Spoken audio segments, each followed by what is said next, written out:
So good afternoon. It's good to be with you here today, and I'm Susan Shore, and this is Whitney Blaesser. We're here to talk about a training. We know the need for assistive technology. You've heard it already several times in this conference, the symposium. There is a large percentage of the disabled in low and middle income countries who do not have access to the assistive technology that they require. This could be for various reasons that the government is unable to provide certain services, whether infrastructure, transportation, materials, etc. So the need for those of us in the audience is clear, the need for assistive technology. Unfortunately, because governments in these countries can't always provide this technology, various international charities have stepped in to fill the gap.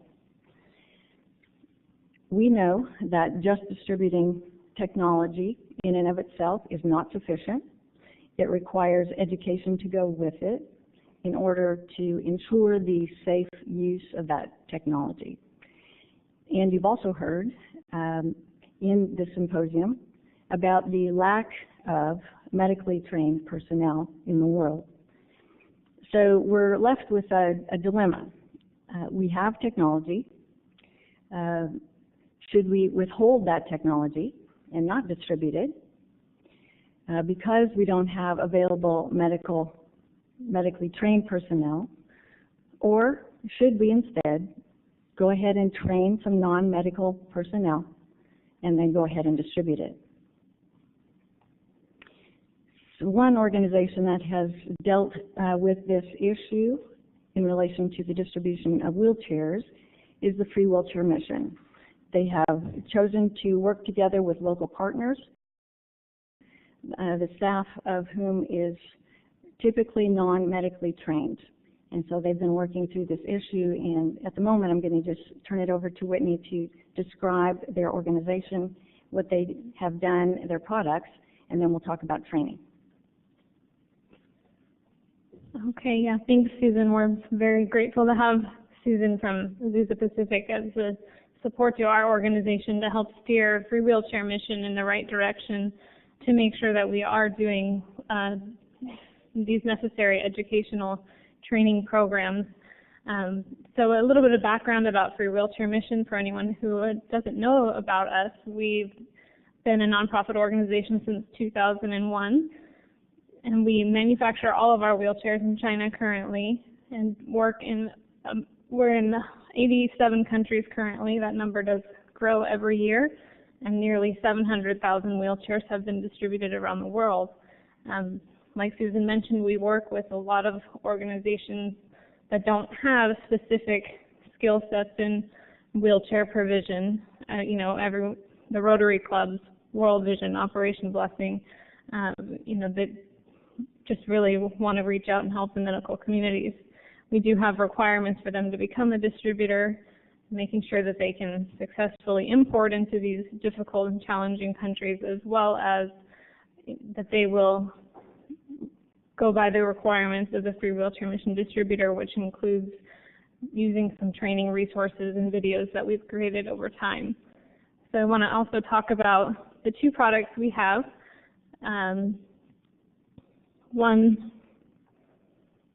The first generation of our wheelchair was basically a very basic depot-style chair that I'm sure you've all seen and have thoughts about. But we've distributed this model from 2001 to 2008. This was our only product for the first 7 years of our organization. And we've been successful at, seating people in it and had good results, as Susan has published 2 papers specifically following the Gen 1 chair. It is a one-size-fits-all. It only has an adjustable footrest. So, of course, there are people, that aren't well suited for it. We encourage our distributors to give them to adults. However, we do not always control who they end up giving the chairs to. But in an effort to go along with what the consensus and the guidelines that came out after the 2006 consensus came up with, the Generation 2 model was born, and this product is available in 3 different width sizes, and it's also adjustable in footrest height, back rest height, and seat depth and tilt, and has been FDA approved and is ISO certified. So we've been giving this chair away, slowly rolling it out, realizing with all the new adjustable features, we need to focus more on a training program so that our partners utilize these adjustable features more often.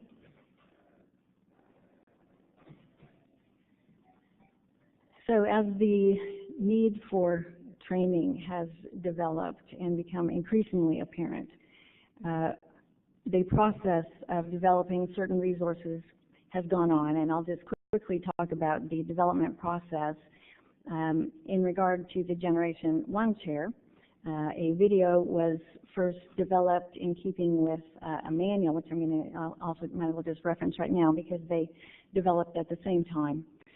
The user manual for the wheelchair. The user manual is distributed with every chair that's given to a recipient and includes basic instructions on how to use the chair, mobility, how to go up and down ramps, up and down curbs, in and out of doors, safe transfers from bed to chair to toilet, pressure sore prevention, and so forth. So the manual was developed, and also a video in coordination with that, which described how, number one, to put the chair together in the proper manner, and also demonstrated safe usage of the chair. So demonstrated those techniques about transfers and so forth.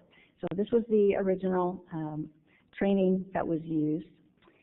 This is just another page of the manual showing that it also includes information about where the wheelchair recipient should contact someone should they need further repairs, maintenance, and so forth.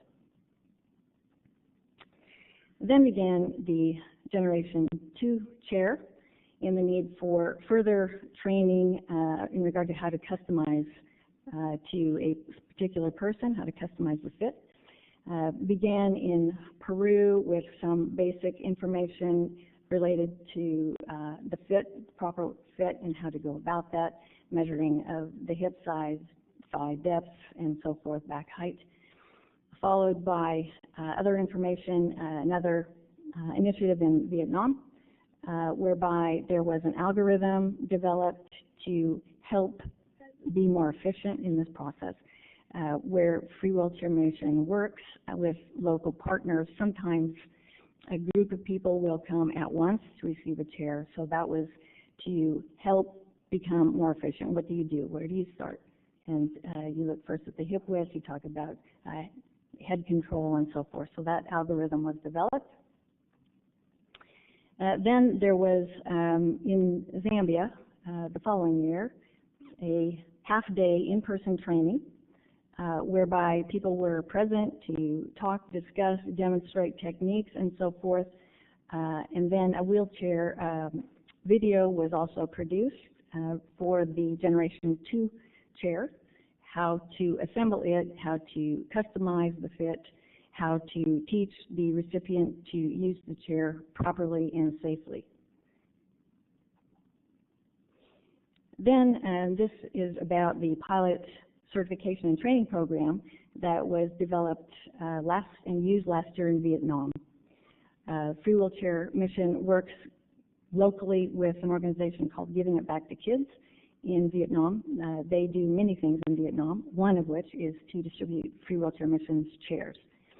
And so this training was 5 days of training led by Whitney Blaesser was there as the Free Wheelchair Mission staff, along with some of my Doctor of Physical Therapy students. They were there under my supervision conducting the training. So overall, 3 days of training were just for these original trainees, 3 different regions of Vietnam. They came together for 5 days, so 27 people. Following that, there were 2 more days with their own subordinates, and I'll explain that training. So the philosophy is that the participants first have to learn why they should do something. So the trainees, as they're sitting there, they have to learn why it's important to customize a fit properly. What happens if you don't? Learn how to fit, and then to apply immediately, not only the fit, but learning transfer techniques, instructing the recipient in various exercises and so forth. So immediate application, assess learning, reward learning. I'm an educator, can you tell? So we have to assess learning right away and reward learning. And then immediate reinforcement by training their subordinates and watching that training in process overseen by the overall trainers. So here are the basic topics that were covered. The philosophy, the mission of Free Wheelchair Mission, so that we're sure that each partner organization is on the same page.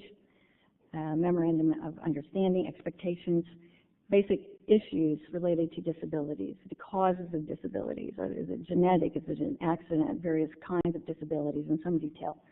And what are the issues that result from that disability? The inability to get to work, the inability to have education, and so forth.